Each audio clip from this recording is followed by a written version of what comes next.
जीवन कभी कभी हमें ऐसी जगह लाकर खड़ा करता है जहां हम खुद को कमजोर और हारा हुआ महसूस करते हैं। हम सोचते हैं कि ऐसा सिर्फ मेरे साथ ही क्यों हो रहा है। लेकिन सच ये है कि हर घटना के पीछे कोई ना कोई अच्छाई छिपी होती है। अगर कोई सपना टूट जाता है तो समझ लो कि नया और बेहतर सपना बुनने का वक्त आ गया है। अगर कोई रिश्ता टूटता है तो मान लो कि नए और सच्चे रिश्तों के लिए जगह बन रही है। अगर कोई मौका हाथ से निकल जाता है तो यह संकेत है कि उससे भी अच्छा मौका तुम्हारा इंतजार कर रहा है। श्री कृष्ण कहते हैं, हे अर्जुन, जो हुआ वह अच्छे के लिए हुआ, जो हो रहा है वह भी अच्छे के लिए हो रहा है, और जो होगा वह भी अच्छे के लिए ही होगा। हर स्थिति में छिपा संदेश समझने की कोशिश करो। जब पक्षी का घोंसला टूटता है तो वह उड़ने के लिए मजबूर होता है, और यही उड़ान उसे नई ऊंचाइयों तक ले जाती है। कोयला जब दबाव में आता है तभी वह हीरा बनता है। जब रात सबसे गहरी और काली होती है तभी सूरज उगने वाला होता है। जीवन अपने आप सुंदर नहीं बनता। इसे सुंदर बनाने के लिए हमें प्रार्थना, नम्रता, त्याग और प्रेम जैसे गुण अपनाने पड़ते हैं।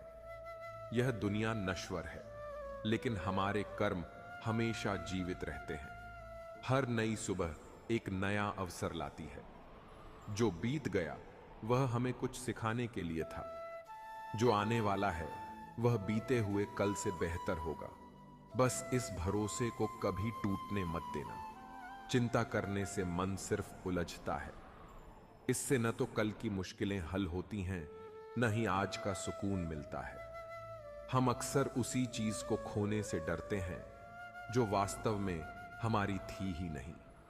जो सचमुच तुम्हारा है वह कभी तुमसे दूर नहीं जाएगा, और जो तुम्हारा नहीं है वह लाख कोशिशों के बाद भी तुम्हारे पास नहीं टिकेगा। कभी सोचा है, जो लोग सबसे ज्यादा हंसते मुस्कुराते हैं उनके दिल में अक्सर सबसे गहरे दर्द छिपे होते हैं। क्योंकि हर इंसान की सोच, उसका एहसास और उसका दर्द अलग होता है।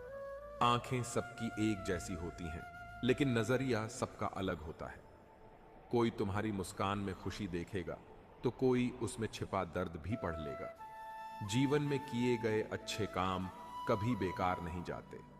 जो भलाई तुम दूसरों के लिए करोगे वह किसी न किसी रूप में तुम्हारे पास जरूर लौटेगी। इसलिए सच्चे मन से अच्छा करने से कभी मत हिचकिचाओ। रिश्ते प्रेम और भरोसे पर टिकते हैं, स्वार्थ पर नहीं।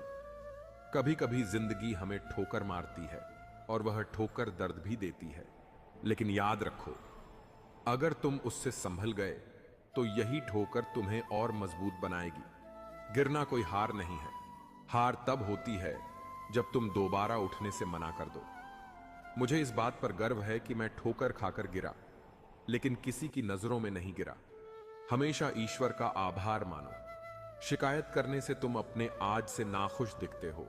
जिनके दिल में सच्ची इंसानियत होती है वे चाहते हैं कि जो दुख उन्होंने झेला वह किसी और को न झेलना पड़े, और जो खुशी उन्हें मिली वह सबको मिले। जिंदगी में एक उसूल बना लो, किसी को हराने की बजाय सबको जीतने का हौसला दो। प्यार का मतलब सिर्फ रिश्तों में बंधना नहीं, बल्कि उस इंसान की फिक्र करना है जो तुम्हारी सच्ची परवाह करता हो। पहले लोग रिश्तों को दिल से निभाते थे, फिर लोग समझदार हुए और रिश्तों में फायदा देखने लगे। अब लोग पेशेवर हो गए हैं, फायदा हो तभी रिश्ता निभाते हैं। लेकिन सच यह है कि इंसान की असली पहचान उसके चेहरे से नहीं, बल्कि उसकी बातों, विचारों और कर्मों से होती है। जिंदगी एक ऐसी किताब है जिसके अगले पन्ने पर क्या लिखा है कोई नहीं जानता, लेकिन कुछ लोग ही किसी के मन और उसकी खामोशी को समझ पाते हैं। इसलिए जिंदगी को एक मौके की तरह देखो। शिकायतों का बोझ लेकर मत जियो। जो आज है वही तुम्हारा सबसे बड़ा खजाना है। अगर तुम्हारा इरादा साफ है और मकसद सही है तो यकीन रखो, भगवान किसी न किसी रूप में तुम्हारी मदद जरूर करेगा। जब ईश्वर कुछ छीनता है तो इसे सजा मत समझो। यह मानो कि वह तुम्हारे हाथ खाली कर रहा है ताकि कुछ और बेहतर तुम तक पहुंच सके। जो चला गया वह शायद तुम्हारे लिए नहीं था, लेकिन जो आएगा वह जरूर तुम्हारा होगा।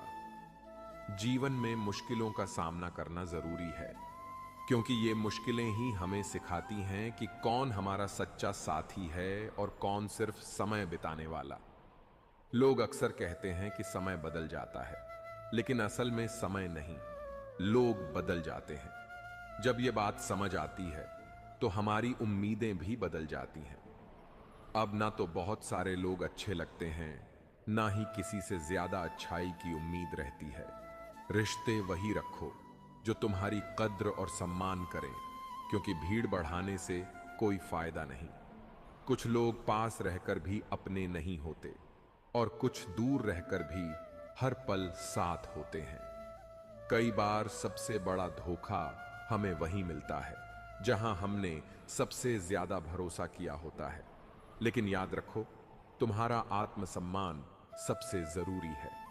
इसलिए उन लोगों से खुद को बचाओ जो बार बार तुम्हें नीचा दिखाने की कोशिश करें। श्री कृष्ण कहते हैं कि जो तुम्हारी कीमत नहीं समझते उन्हें छोड़ देना ही बेहतर है। हर किसी को खुश करने की कोशिश मत करो, क्योंकि जो तुम्हें सच्चे दिल से चाहता है वह तुम्हें बदलने नहीं, समझने की कोशिश करेगा। जीवन में सच्चाई के रास्ते पर चलो, धैर्य रखो और अपने लक्ष्य की ओर बढ़ते रहो। भगवान के न्याय पर भरोसा रखो। जो आज तुम्हारे खिलाफ है, कल वही तुमसे प्रेरणा लेगा। हर स्थिति में शांत दिमाग से समाधान ढूंढो, क्योंकि जल्दबाजी में लिए फैसले अक्सर पछतावे का कारण बनते हैं। हर इंसान में कोई ना कोई कमजोरी होती है। कोई तेज नहीं दौड़ सकता, कोई भारी बोझ नहीं उठा सकता, कोई बीमारी से जूझता है तो कोई पढ़ाई में कमजोर होता है। लेकिन सवाल ये नहीं कि तुम में क्या कमी है, सवाल ये है कि तुम अपनी कमजोरी को कैसे देखते हो।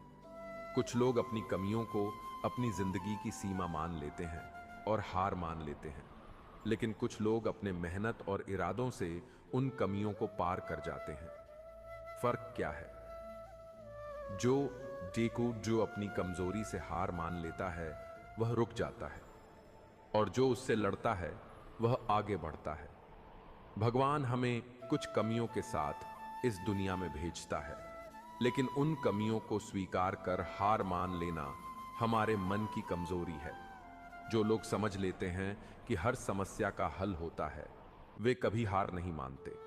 जैसे तेज हवा में भी मजबूत पेड़ नहीं टूटते, वैसे ही जो अपनी अंदरूनी ताकत और धैर्य पर भरोसा करता है वह हर चुनौती का सामना करता है। जीत उसी की होती है जो अंत तक डटकर लड़ता है। श्री कृष्ण कहते हैं कि जिसके पास ज्ञान और भगवान में विश्वास की कमी है वह जीवन में सच्चा सुख और सफलता नहीं पा सकता। ज्ञान सिर्फ किताबों में नहीं, अनुभवों में भी है। श्रद्धा सिर्फ मंदिरों में नहीं, हमारे कामों में भी है। जब तक इंसान संतोष को नहीं अपनाता वह हमेशा अधूरा रहेगा। भगवान ने जो हमें दिया है वही हमारे लिए काफी है। हम अक्सर उसकी पीछे भागते हैं जो हमारे पास नहीं है, और जो है उसकी कद्र करना भूल जाते हैं। संतोष, अच्छे कर्म, प्यार और सेवा जैसे गुण तभी आते हैं जब हम अच्छे लोगों का साथ लेते हैं, सकारात्मक विचार अपनाते हैं और जीवन को एक मकसद के साथ जीते हैं। प्रार्थना का मतलब ये नहीं कि भगवान तुरंत हमारी जिंदगी बदल देगा। प्रार्थना से हमारा नजरिया बदलता है, हमारी सोच बदलती है, और जब सोच बदलती है तो हालात भी बदलने लगते हैं। सिर्फ हाथ जोड़ने से कुछ नहीं होगा, मन को भी झुकाना पड़ेगा। हमारे शब्द इतने मीठे होने चाहिए कि अगर उन्हें वापस लेना पड़े तो वे कड़वे ना लगें। शब्दों का जख्म तलवार से भी गहरा होता है। लोग तुम्हारी बुद्धिमत्ता या उपलब्धियों को भूल सकते हैं, लेकिन तुमने कैसे बात की यह हमेशा याद रहता है। जीवन में थोड़ा आत्मसम्मान रखना भी जरूरी है, वरना लोग तुम्हें वहां भी दबाने की कोशिश करेंगे जहां तुम्हारा हक है। श्री कृष्ण कहते हैं कि जो सुख दुख को एक समान देखता है और इंद्रियों के लालच से हटता नहीं, वही मुक्ति का हकदार है। जो चीजें तुम्हारे बस में नहीं हैं, उन पर समय बर्बाद करना बेवकूफी है। दुनिया में हर किसी को खुश करना असंभव है। जब तक तुम खुद हार नहीं मानते, कोई तुम्हें हरा नहीं सकता। तुम कमजोर नहीं हो, बस समय ऐसा है और समय बदलता है। इसके साथ हालात भी बदलते हैं। इसलिए बिना थके, बिना रुके अपने काम करते रहो। कोई भी दूसरों के सपनों को पूरा करने के लिए नहीं आया। हर कोई अपनी किस्मत और हकीकत बनाने में जुटा है। अगर सफलता तुम्हें नहीं मिल रही, तो इसका मतलब ये नहीं कि वो तुम्हारी नहीं है। इसका मतलब सिर्फ इतना है कि तुम्हारी कोशिशों में कुछ बदलाव की जरूरत है। जीवन में प्यार और नफरत के बीच संतुलन रखना जरूरी है। जब दोनों ना हो, तो चीजें और साफ दिखती हैं, क्योंकि नफरत में तुम अंधे हो जाते हो और प्यार में बहुत कुछ अनदेखा कर देते हो। जीवन गति और ठहराव का मेल है। कभी रुककर सोचो, फिर आगे बढ़ो। जब मैं कहता हूं कि तुम में देवी देवता का अंश है, तो इसका मतलब यह नहीं कि तुम पूजा के लायक हो। इसका मतलब है कि तुम में अनगिनत संभावनाएं छिपी हैं। तुम्हारी क्षमताएं सीमित नहीं, बल्कि असीमित हैं। अगर कोई कहे कि तुम कुछ नहीं कर सकते, तो याद रखो, तुम्हारी असली ताकत तुम्हारे भीतर है, बाहर नहीं। गीता में भगवान श्री कृष्ण कहते हैं कि पानी की एक छोटी बूंद अगर गर्म तवे पर गिरे, तो वह हाय दोस्तों, हमारे चैनल को सब्सक्राइब कर दीजिए, बेल आइकन को प्रेस करना बिल्कुल भी नहीं भूलिएगा। ऐसे ही भगवत गीता के अनमोल वचन वीडियो ऐसा ही देखने के लिए आप हमारे चैनल को जल्दी से जल्दी सब्सक्राइब, लाइक, बेल आइकन को प्रेस कर दीजिए।